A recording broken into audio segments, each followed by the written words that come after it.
Hello and welcome. You're watching Business Today Television. I'm Sakshi Batra and this is the earnings special edition. Our focus will be on Syngene International, the contract research unit of Biocon that has reported a dip in 19% year-on-year net profit, which is coming at 75.7 crores from 93.4 odd crore rupees. Remember, the revenue for the company has also seen a slight dip. It's coming at 790 crores versus 808 crore rupees. The EBITDA for the quarter has come in at 188 crores, while the margins have come in at 23%, even though the company has maintained the FY25 guidance. Now, let's discuss with the top management what is the outlook going forward and what are the key insights from the current quarterly earnings. Mr. Jonathan Hunt is now with us, the MD and the CEO of Syngene International. Welcome to you, sir, and thank you so much for taking the time out. First up, if you could detail for us this 19% year-on-year decline in the net profit, revenues also slightly softer in trade.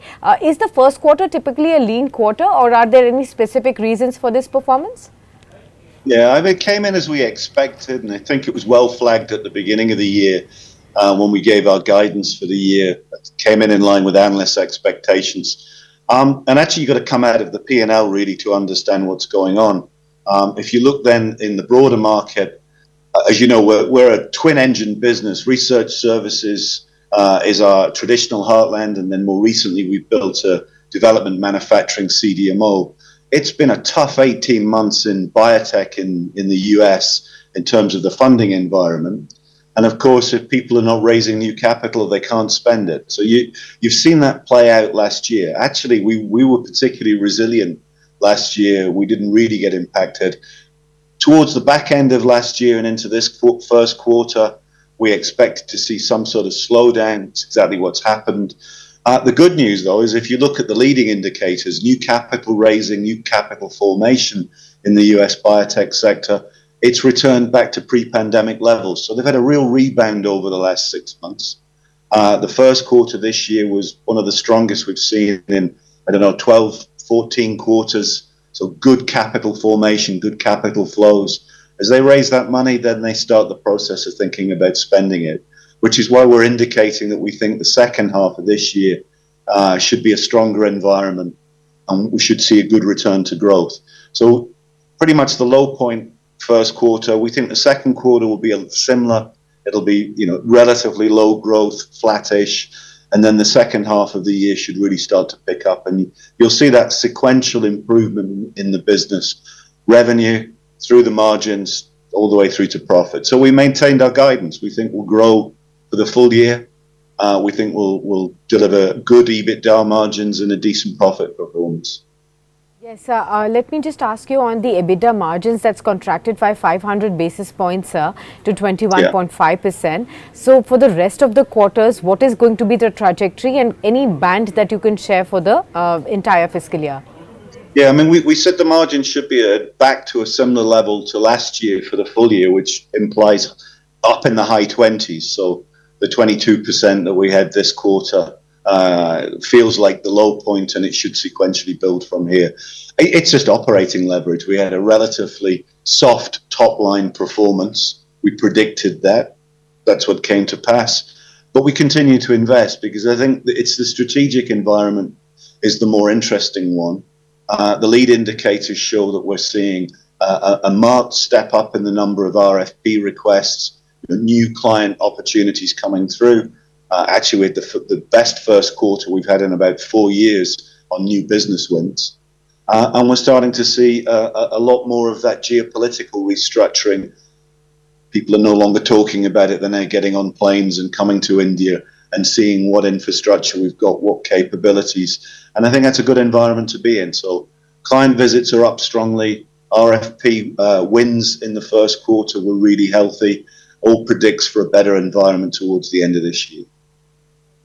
So you were just highlighting about the US biotech space. How soon do we see the situation improve? Has it at least improved from the last few quarters when it comes to the funding challenging environments that we've been witnessing for the last couple of quarters? Yeah, I think you're right. I mean, the premise of the question just describes what's happened. Reasonably tough over the last 18 months. We've now seen a return to those pre-pandemic funding levels. I think the last number I saw was $23 billion of new capital investments going into biotech in the first quarter. That's a healthy level of new investment. Those firms have now got to flow that through into demand and into expenditure. And that's why we think it takes a couple of quarters for that to happen. Let's discuss a bit about the different verticals and the revenue mix that's coming in, such as the development and manufacturing segment and dedicated services. In fact, where do you really see the most significant growth coming in from for FY25? Yeah, I think it's in the biologics space. As you know, that's a relatively new business for us. We took the decision to really focus on that about 5 years ago, and that business has grown, really nicely, to the point that last year we were starting to hit a ceiling around capacity utilization. We were pretty much fully sold out. Yeah. That prompted us to bring forward our expansion plans by a couple of years. Yeah. We bought a facility of Stelis Bio. That's going through a sort of qualification upgrade investment cycle at the moment. That's all on track. So that facility should be ready and available for our sales teams to start showing to clients by the end of this fiscal year. And that gives us that headroom for growth for the next 5 years. Next 5 years, okay. You've also purchased a 17-acre land parcel in Hyderabad for expanding your research. Has the development work on this site commenced already? How soon do we expect it to get completed? And therefore, by when can we anticipate actual translation into books? Sure, I mean, that's happening as we speak, actually. The land parcel is there. 17 acres is an awful lot of space to build new labs on. So that gives us runway. It takes sort of the headroom for growth question off the table for 5, maybe even 10 years, given the size of that land parcel. But we build it one laboratory, one piece of infrastructure at a time. During this quarter, we brought on a new chemistry lab in Hyderabad, a lovely new facility, state-of-the-art, shows very well for clients, and we're already showing people that when they come around to inspect. Okay. Do also give us an insight into the market opportunities in the research services industry and how you're strategizing to capitalize on these. Yeah, I think it's more of the same. I mean, we're the leading CRO in India. We're the only one that's publicly listed. I think we have a good global reputation. We're amongst the larger firms in our industry. And what we're starting to see now is this geopolitics. It's not just the Biosecure Act as a piece of US legislation. It's also a lot of learnings from the pandemic. I mean, everybody learned to look at supply chain resilience in all of its forms. And the real insight is don't have all of your eggs in one basket, no matter where it is. It's not about a particular piece of geography or a particular supply chain. A little bit of diversity, a little bit of resilience really helps.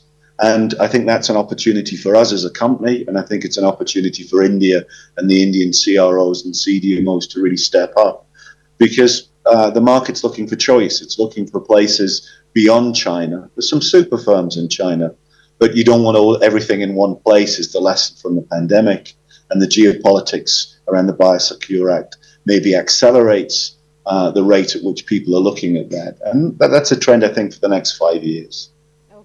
You also received the US FDA approval for commercial manufacturing facility in Mangalore, and do also tell us in the same breath, how is the manufacturing agreement with Zoetis also progressing?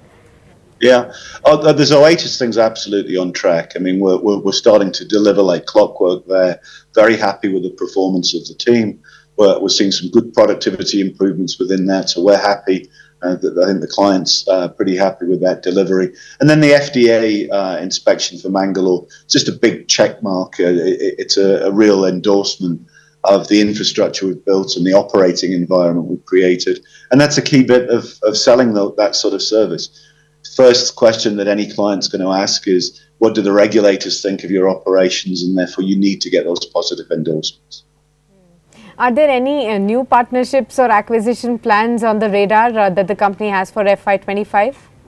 Oh, I'm sure. The new partnerships every day. That's what our sales teams are out doing and building. And acquisitions, I think, I'd never front run anything, but we're always looking at new ways to build our business. For me, it's a capital deployment question. Whether we invest our shareholders' money in organic growth or inorganic growth, the lens that we put on it is exactly the same. We have to be confident, we know how to operate it, and we know how to create shareholder value. Right. Well, thank you so much, Mr. Hunt, for sparing your time for us and explaining to us what went well for the company in this quarter and what's the outlook going forward. All the best for you for the upcoming quarters, and I hope to see you back very soon on Business Today. Thank you. All right, viewers, we'll wrap it up at that. The special conversation with Syngene International right there. But do stay tuned on to Business Today, as a lot more action and interesting earnings conversations will continue to follow on your screens.